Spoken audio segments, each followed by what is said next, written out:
Gaius Octavius lahir pada 23 September 63 sebelum Masehi di Roma.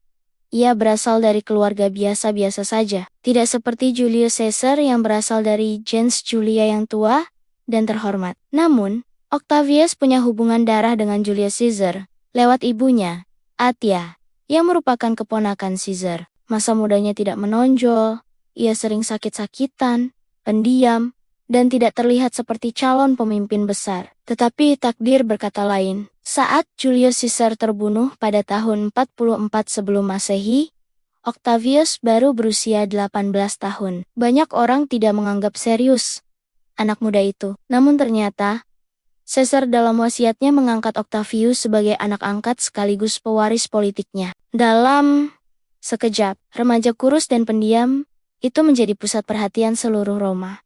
Ia mengganti namanya menjadi Gaius Julius Caesar Octavianus dan mengklaim warisan politik pamannya.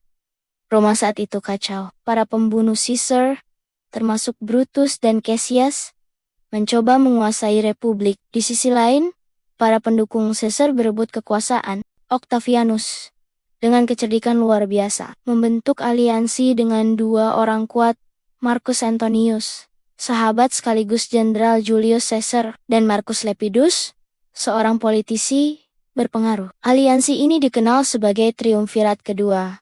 Mereka bersama-sama memburu para pembunuh Caesar. Dalam pertempuran di Filipi pada 42 sebelum Masehi, pasukan Octavianus dan Antonius berhasil mengalahkan Brutus dan Caesius, membuat republik semakin goyah. Namun, setelah musuh bersama dikalahkan, Triumvirat pun retak. Lepidus tersingkir lebih dulu, menyisakan Octavianus dan Antonius. Keduanya awalnya berbagi kekuasaan. Antonius menguasai wilayah timur, sementara Octavianus menguasai barat. Tetapi hubungan mereka memburuk ketika Antonius terlibat hubungan asmara sekaligus politik dengan Cleopatra, Ratu Mesir yang dahulu menjadi kekasih Julius Caesar. Hubungan itu membuat banyak rakyat Roma marah, karena mereka melihat Antonius lebih berpihak pada Mesir daripada Roma.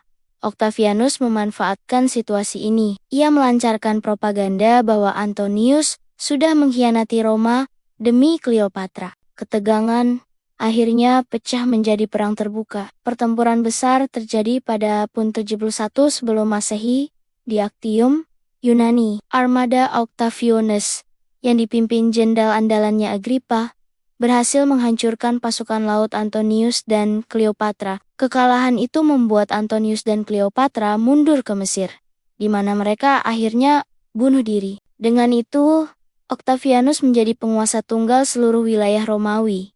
Namun ia belajar dari nasib pamannya. Julius Caesar dibunuh karena terlalu menunjukkan kekuasaan absolut. Octavianus lebih cerdik. Ia tidak menyebut dirinya raja atau diktator, melainkan princeps yang artinya warga pertama. Pada tahun 2007 sebelum Masehi, Senat Roma menganugerahkan gelar Augustus, yang berarti yang agung atau yang suci. Dari sinilah ia dikenal sebagai Augustus Caesar, kaisar pertama dalam sejarah Romawi. Sebagai kaisar, Augustus memimpin lebih dari 40 tahun, membawa stabilitas setelah perang saudara panjang. Ia menciptakan sistem pemerintahan baru yang disebut Principatus, di mana ia seolah-olah tetap menghormati republik. Tetapi sebenarnya, ia memegang semua kekuasaan penting. Dengan cerdik ia membiarkan senat tetap ada, tetapi semua keputusan besar ada di tangannya. Ia juga memperkuat legiun, membangun jalan-jalan baru,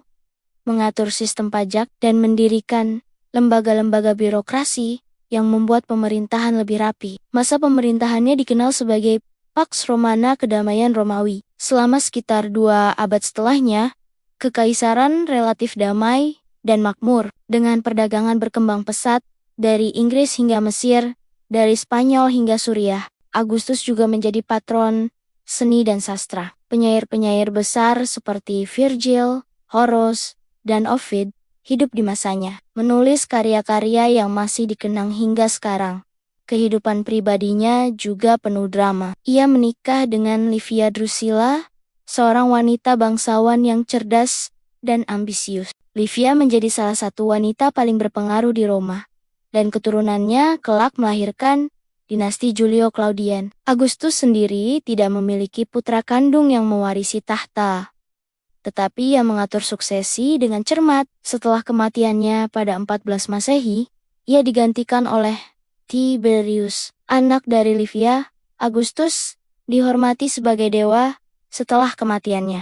Ia tidak hanya mendirikan kekaisaran Romawi, tetapi juga menciptakan fondasi yang bertahan ratusan tahun. Jika Julius Caesar adalah penakluk yang membuka jalan, maka Augustus adalah arsitek yang membangun sistem. Tanpa Augustus, kekaisaran Romawi mungkin tidak pernah berdiri tegak dan menjadi salah satu peradaban paling berpengaruh dalam sejarah manusia. Hidupnya adalah kisah tentang kesabaran, kecerdikan, propaganda, dan visi besar. Dari seorang pemuda yang diremehkan, ia berubah menjadi penguasa yang disegani. Dari reruntuhan republik yang berdarah, ia melahirkan imperium yang bertahan selama berabad-abad. Augustus bukan hanya seorang kaisar, ia adalah pendiri era baru dalam sejarah dunia.